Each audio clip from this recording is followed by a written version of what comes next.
طرز استفاده پد برای فارسی کردن فارسی برهامونو که قشنگ اون لب پریدگی هایی که تو فارسی کردن سنگامون به وجود میاد و کلا از بین ببریم با یک فارسی لبتیز زیبا تو خروجی کار داشته باشیم. بیا جلو نکنیم وقتی سنگامون رو فارسی بر میکنیم نکنیم این سنگ کاملا فارسی بر شده است ولی توی فارسی بر کردن لب پر شده. دوربینو بیار جلو، میبینید این لب پریدگیات کار ما رو زشت میکنه.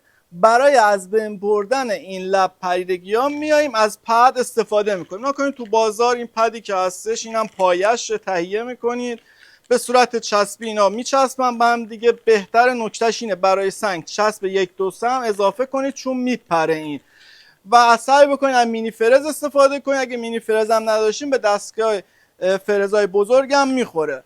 خب ما اینجا نصب شده شو داریم، مشاهده میکنید کاملا شفت دستگاه بزرگمون هم شده.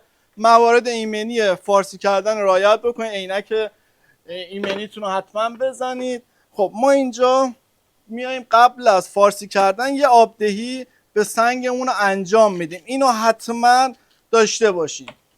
پس شروع کنید به صورت عقب جلو کامل این پدو بزنید به سنگتون، چون قرار نیستش که جاهایی که لب پر هست شما فقط لب پریدگیشو بگیریم. چرا؟ چون سنگ اینجا 1 میلیمتر عرضش بیشتر از اینجا میشه، پس ما باید سنگمون عرضش یک دست باشه همه جا.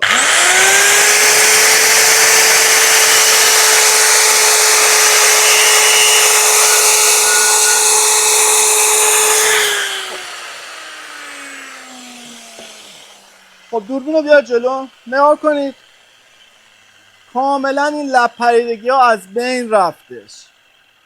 خب باید سنگ رو کاملا مهار بکنید، چون حالا حالت لغزشی هم داشت، اون حالت صاف رو من نتونستم در بیارم، ولی اوستاکار به راحتی میتونه یک دست این سابزنی رو انجام بده و در انتها یک فارسی بر تیز و یک دست رو تو خروجی کارمون داشته باشیم.